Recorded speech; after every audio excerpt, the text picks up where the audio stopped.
जो हमारा chapter second है हिस्ट्री का, उसके लॉन्ग क्वेश्चंस की पीडीएफ मैं आप लोग को सेंड कर रही हूँ, आप देखना। और बेटा मैंने पीडीएफ आपको ऑलरेडी आपकी जो ऐप है उस पर सेंड कर दी है, ठीक है, तो आप वहां से अपना देख सकते हैं। अपनी नोटबुक टाइम से कंप्लीट कर लीजिएगा।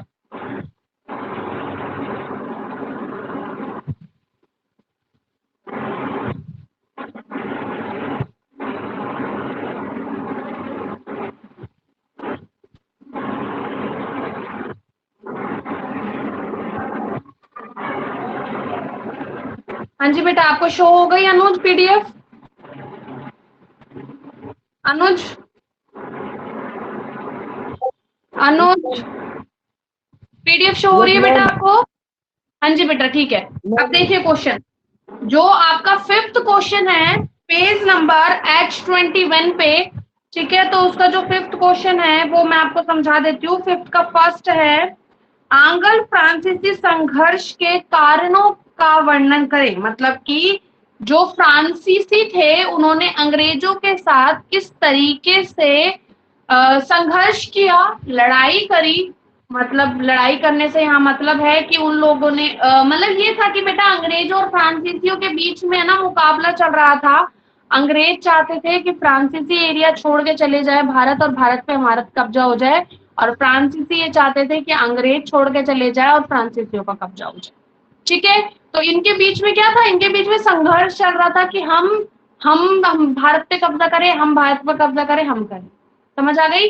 तो देखिए, फ्रांसीसियों के मध्य संघर्ष के प्रमुख कारण थे। पहला है, अंग्रेजों और फ्रांसीसियों के मध्य संघर्ष का प्रमुख कारण उनकी व्यापारिक स्पर्धा थी।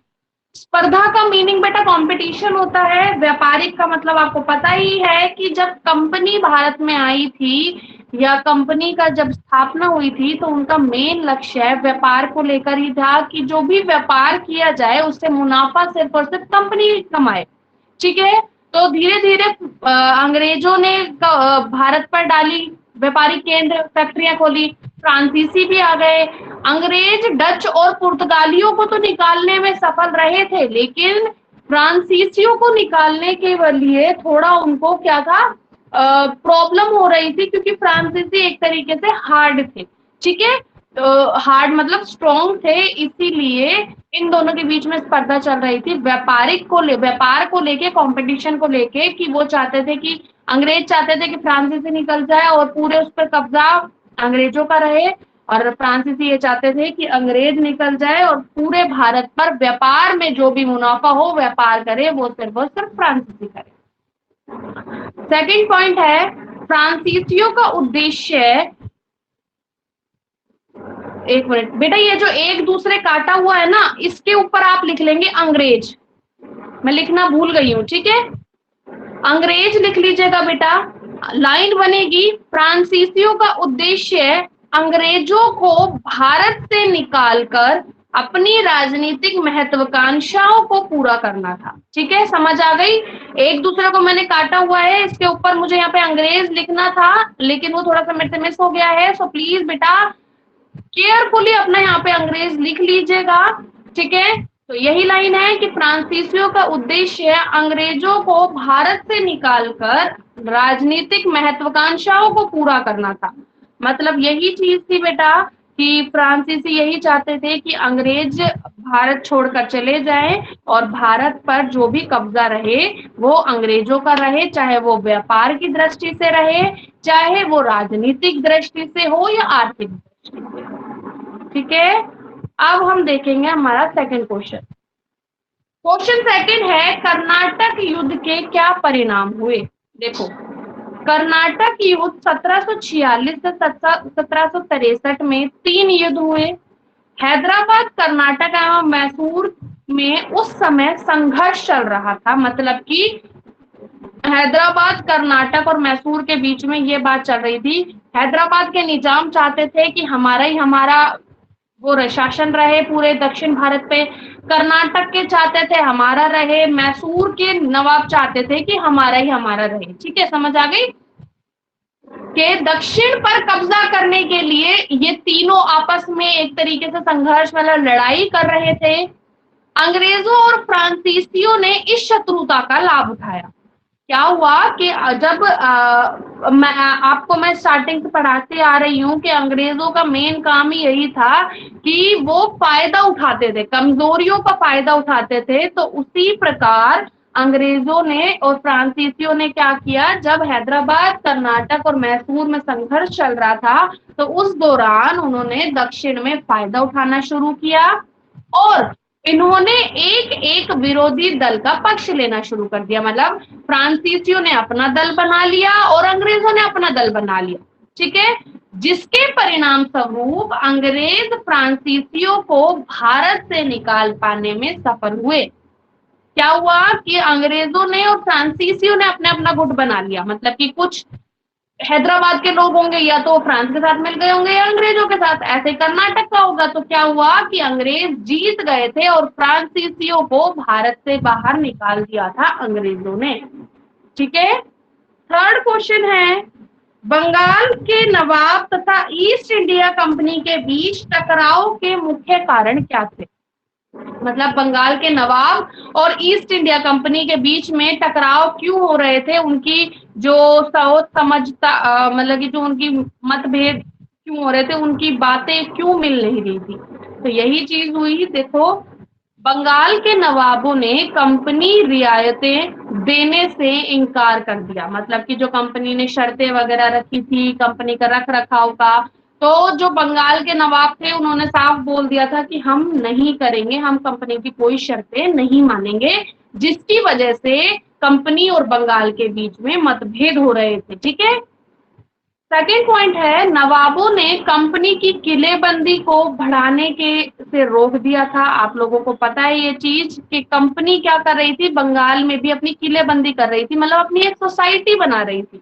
ठीक है, इस यही बंगाल के नवाबों को पसंद नहीं आई। उन्होंने कंपनी को क्या कहा कि आप अपनी किलेबंदी नहीं कर सकते। ठीक है, अब एक चीज है बेटा कि मैं पावरफुल हूँ और मैं अपनी घर बना रही हूँ, सोसाइटी बना रही हूँ और कोई मुझे आके रोक दे तो क्या होगा कि मेरे को गुस्सा आएगा। उस टाइम क्या होता था कि वो लोग पहले के टाइम पे न्यायालयों में तो जाया नहीं करते थे, वो आपस में ही युद्ध करने लग जाते थे। थर्ड पॉइंट है, कंपनी पर धोखाधड़ी का आरोप लगाते हुए नवाबों ने दलील दी कि उनकी वजह से बंगाल सरकार की राजस्व वसूली कम होती जा रही है। मतलब कि कंपनी क्या कर रही थी, कंपनी धोखाधड़ी कर रही थी। आपको पता है कंपनी क्या उठाती थी, फायदा उठाती थी और जिसकी वजह से नुकसान होता था। तो कंपनी ने फायदा उठाया, धोखाधड़ी करी और नवाबों ने यह बात रखी कि ये कंपनी के द्वारा धोखाधड़ी करी जा रही है, जिससे बंगाल का जो राजकाज है, बंगाल में जो धनराशि इकट्ठी होनी चाहिए वो नहीं हो रही। ठीक है, नेक्स्ट फोर्थ क्वेश्चन देखिए। फोर्थ क्वेश्चन है, सहायक संधि की व्यवस्था को समझाइए।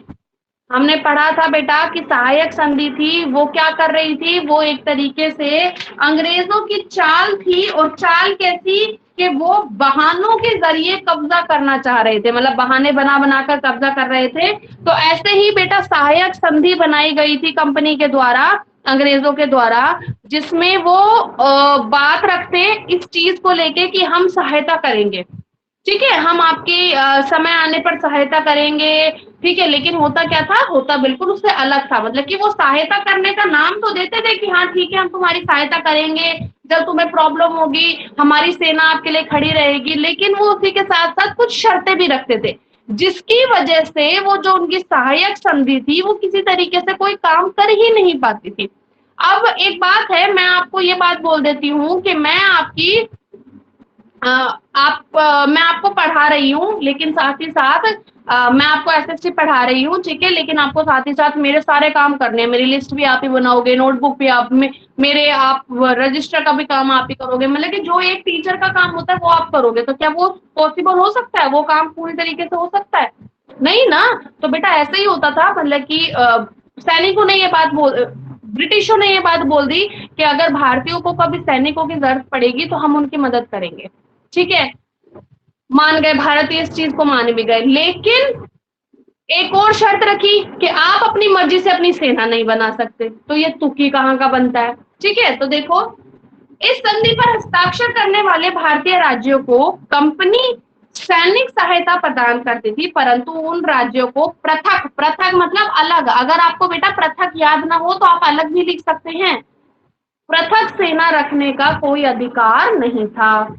सेकंड देखिए, भारतीय राज्य किसी दूसरे राज्य के साथ संधि करने अथवा दूसरे राज्य के विरुद्ध युद्ध घोषित नहीं कर सकते थे। मतलब भारतीय राज्य पूरी तरीके, अगर इस संधि पर हस्ताक्षर कर देते हैं, सहायक संधि पर हस्ताक्षर कर देते हैं, तो वो पूरी की पूरी तरीके से ब्रिटिशों के अंडर चले जाते हैं।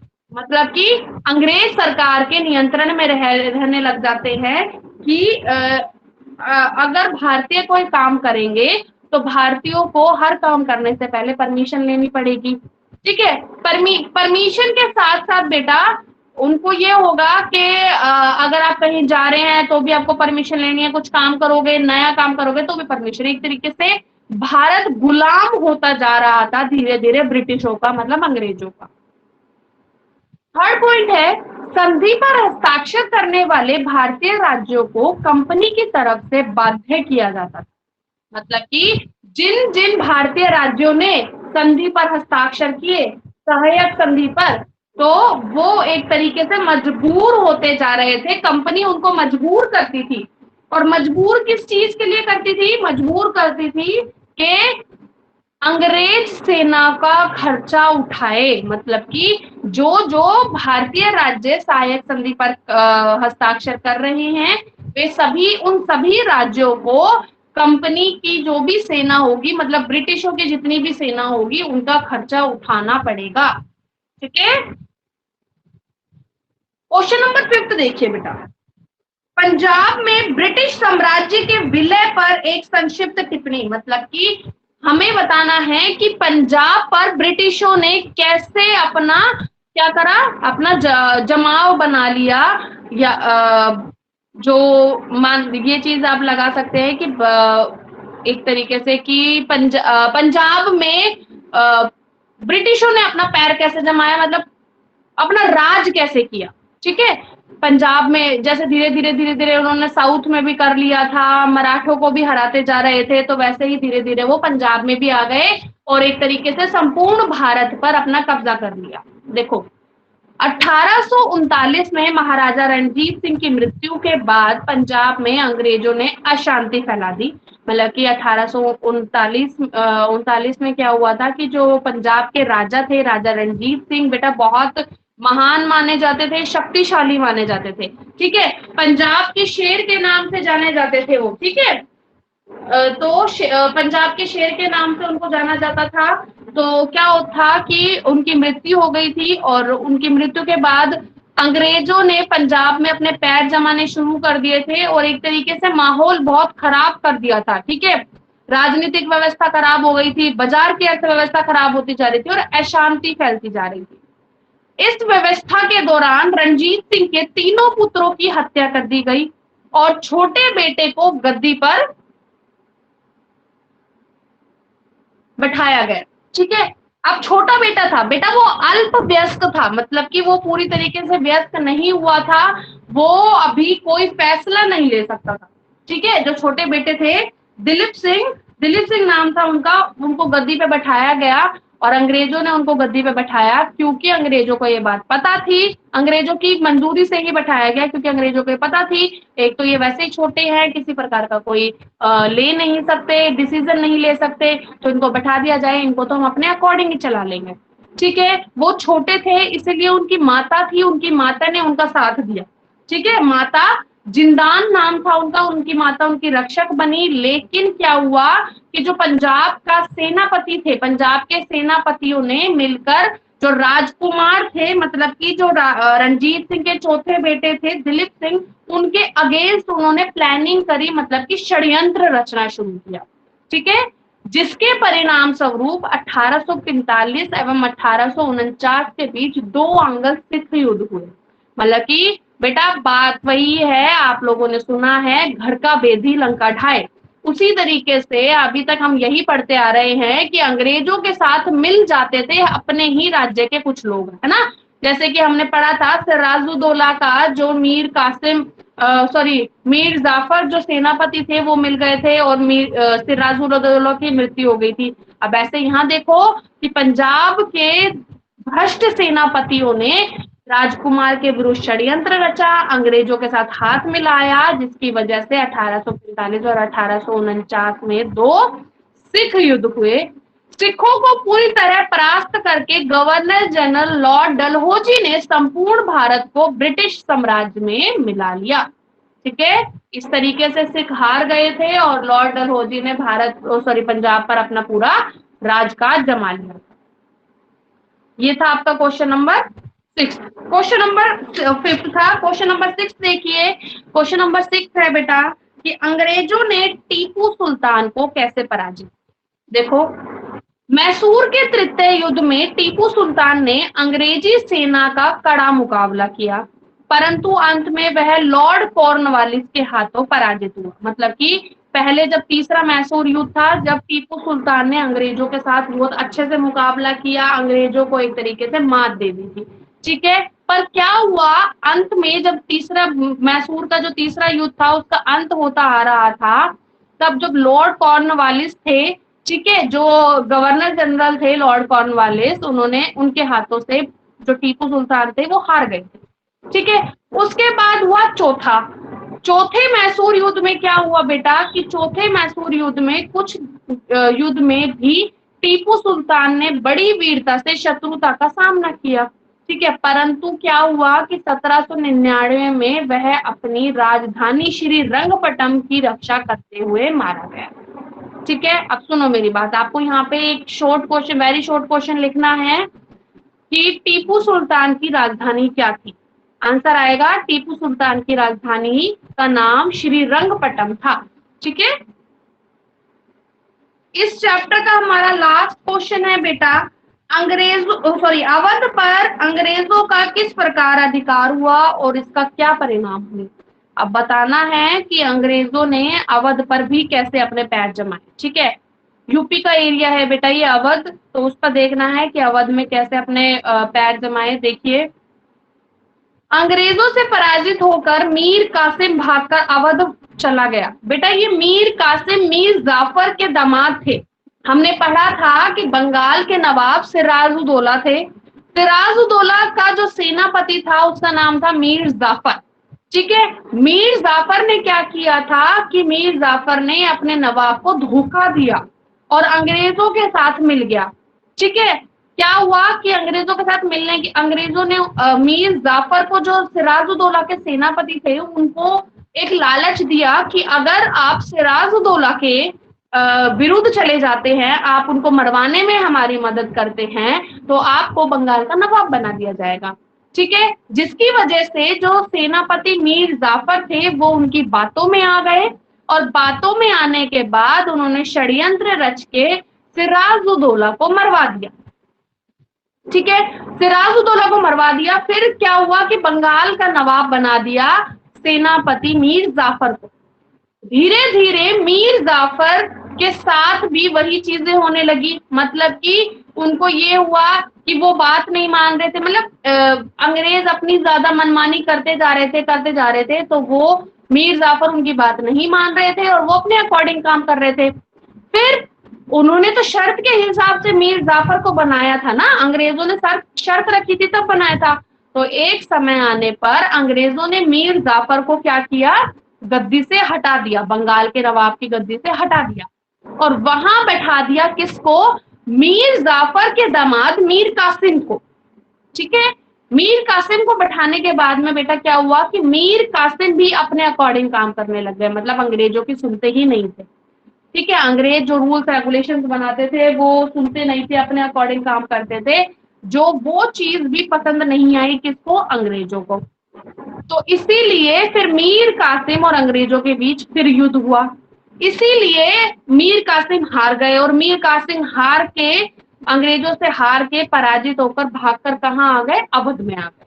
ठीक है, वहां अपने वहां उसने मुगल बादशाह शाह आलम द्वितीय तथा अवध के नवाब शुजाउद्दौला के साथ एक संघ बना लिया। अब क्या हुआ कि मीर कासिम भागकर अवध आ गए। ठीक है, अब अवध आकर भी उनको किसी ना किसी की तो हेल्प चाहिए ही ना रहने के लिए, तो उन्होंने क्या किया कि मुगल बादशाह शाह आलम और अवध के जो नवाब थे शुजाउद्दौला, उनके साथ मिलकर एक संघ बना लिया, मतलब एक यूनियन बना लिया, आप लगा सकते हो एक ग्रुप बना लिया इन तीनों ने मिलकर। ठीक है, अब तीनों की सेना बहुत विशाल हो गई, बहुत बड़ी हो गई। ठीक है, इनकी संयुक्त सेना मतलब कि तीनों की मिलाकर बहुत बड़ी सेना हो गई। 22 अक्टूबर 1764 को पश्चिम बिहार में